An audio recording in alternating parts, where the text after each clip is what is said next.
of showing both sides of the coin. You know what I mean? Showing everything that you're saying is absolutely right, but also showing the love of God, and building And up. how we show the love of God then?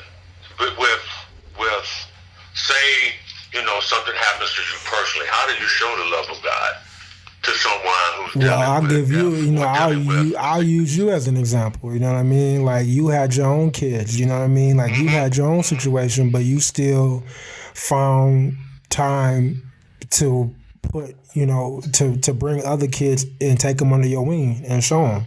That's how you show the love of God. You know what I mean? So how do we pass that on though? We got you. You taught me, so I got to pay it forward. That's how you pass There it you on. go. There Boom, you one go. hundred And that's percent. the perfect example of what God says. Why did Yeah, he send his disciples out there? yeah, He said, y'all go out there and be fishermen of men. mm-hmm.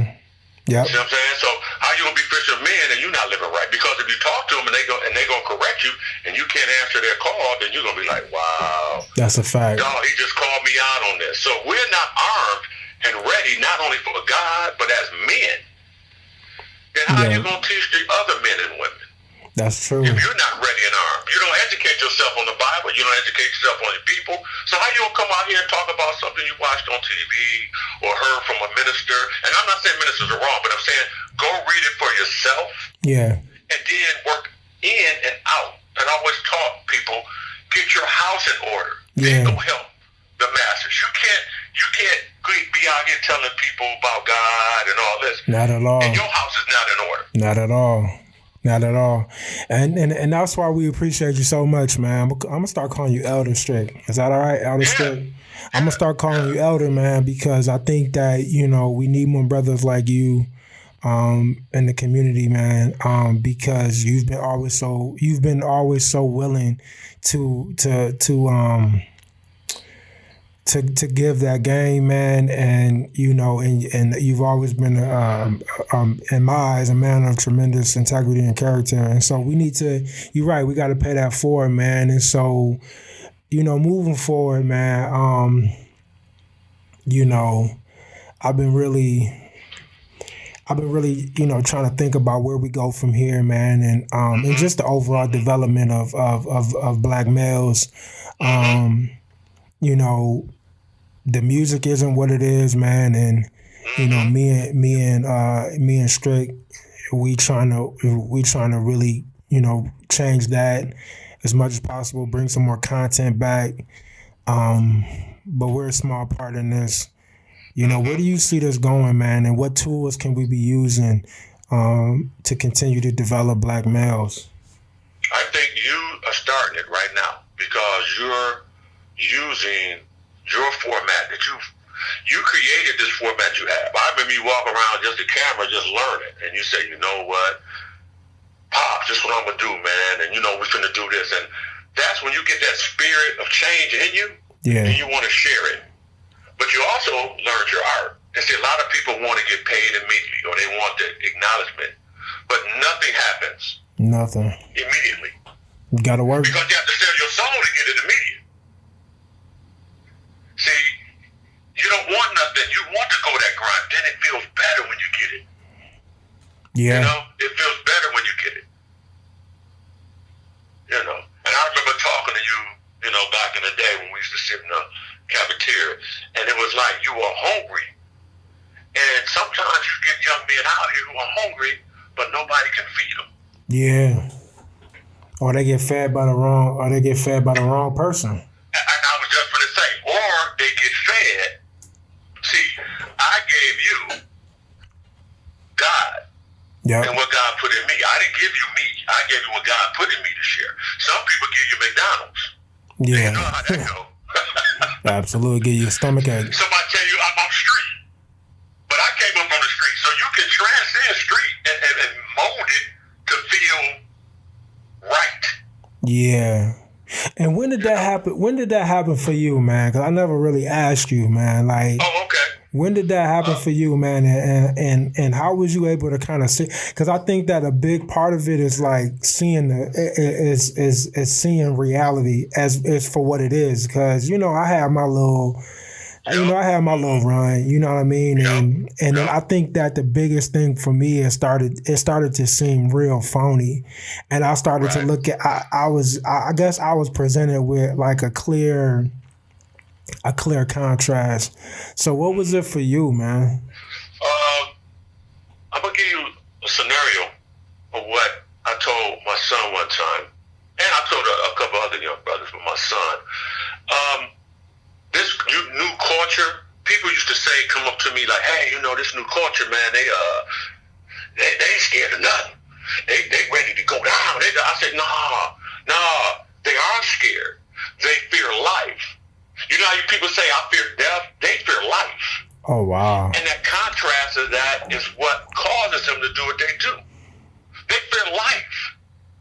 They fear waking up in the morning and have to go to work when you want to.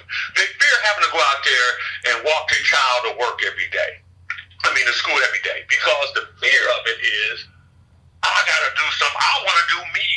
And this me society is creating bad men because they didn't have men bringing them up. We allowed women to raise our men. So so when I come to a brother, they're like, man, you tripping. No, you never heard it from a man. You heard a man trying to mold you his way. I want you to be godly, and I want you to be conscious of your culture. But I would never tell someone something that would hurt them, because I know you're going to come back and say, you told me to do that, and look what happened. So I've always was conscious of that. So to go back to your first thing, I was in the streets one day, playing ball, and some guys,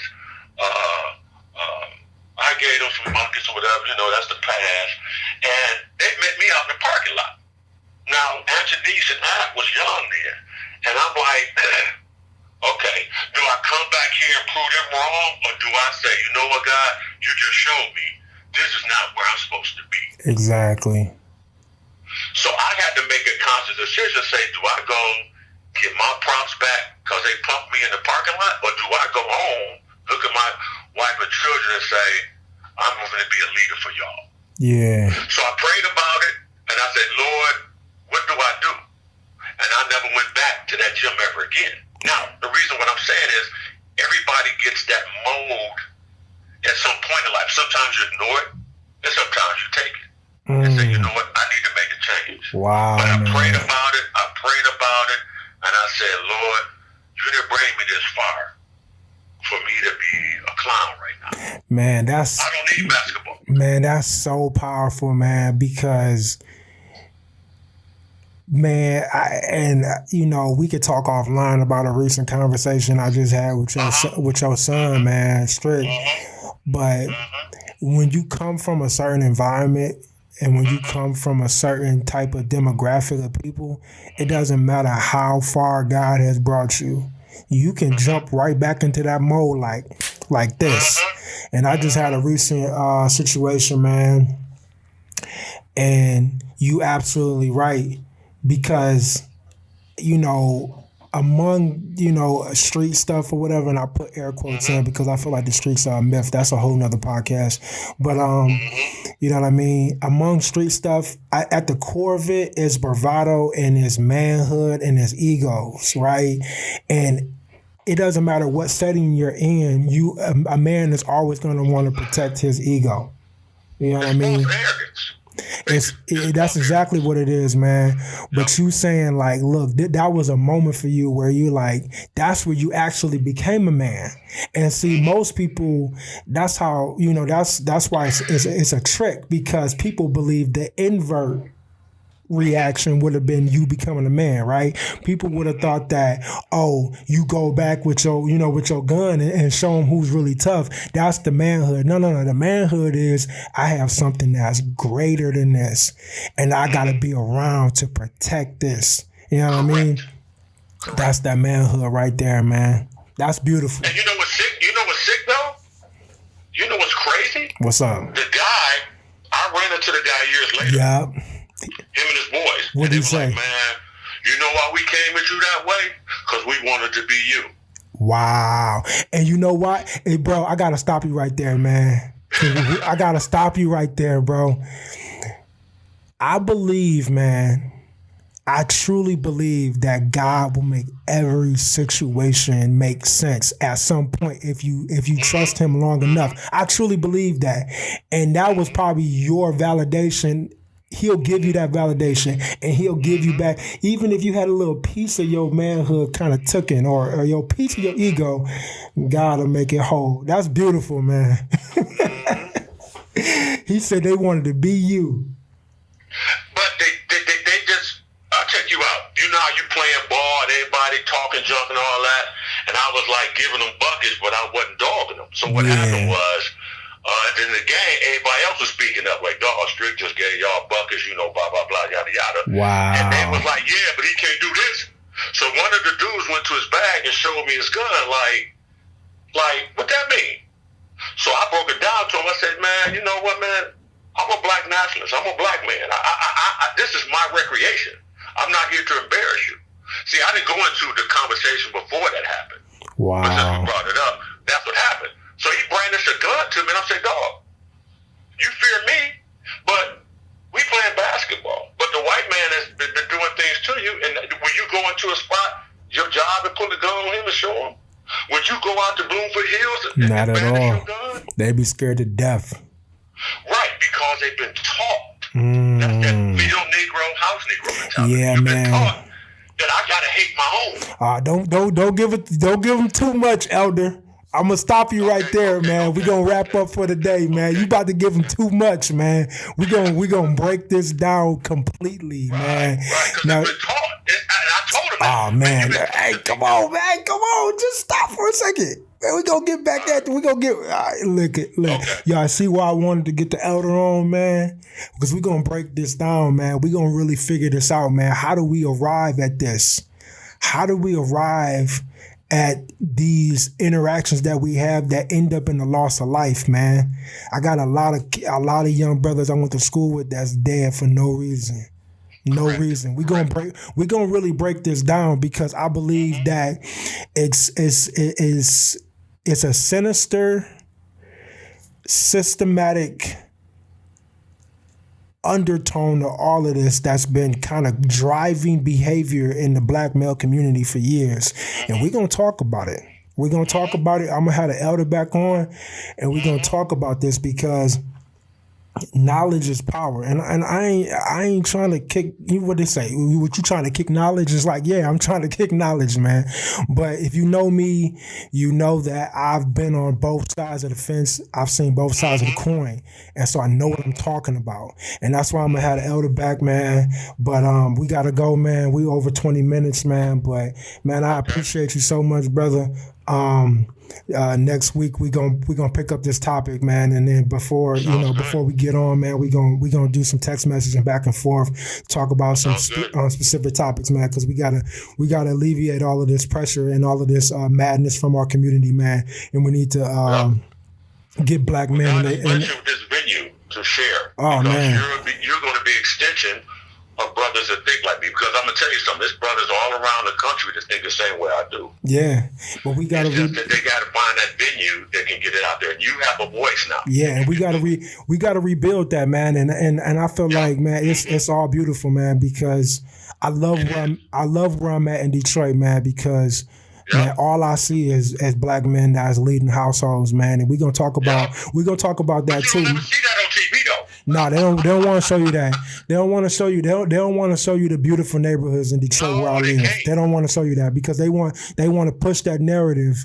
But we're gonna talk about rebuilding Detroit too.